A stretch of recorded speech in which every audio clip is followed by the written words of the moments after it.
gusto mong gawin ko? Eh di magtrabaho. Yun naman talaga dapat gagawin mo kasi magtagay na magtagay ka dyan. Ano bang mapapala mo dyan? At kung magtrabaho ako, anong mapapala ko sa inyo? Anong mapapala ko sa iyo? Alam mo ba, yung tatay daw niya na singgero, kahit di mo naman sabihin, halata naman.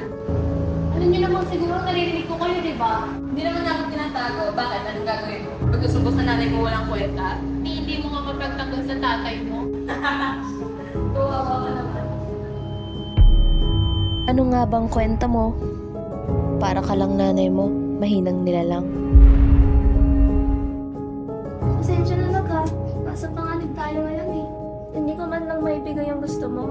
Pero huwag kang mag-alala. Darating din ang oras na matatapos ng lahat. Aasahan ko po yan, Nay. Kahit hindi ko na po makuha ang mga gusto ko. Basta't nandito ka po kasama ko.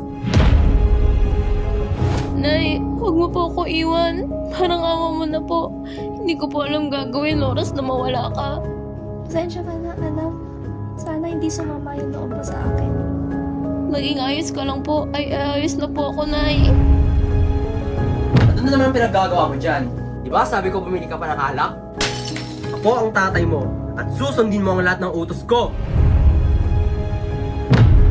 Hindi ko na kaya manirahan dito. Inay, tutuparin ko ang pangarap na dapat gagawin natin ng magkasama.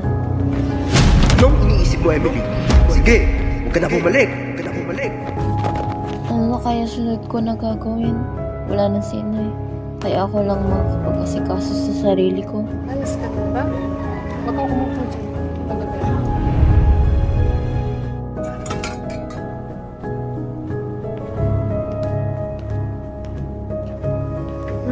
Kain ka na. Nakakailang araw di pa nakakain.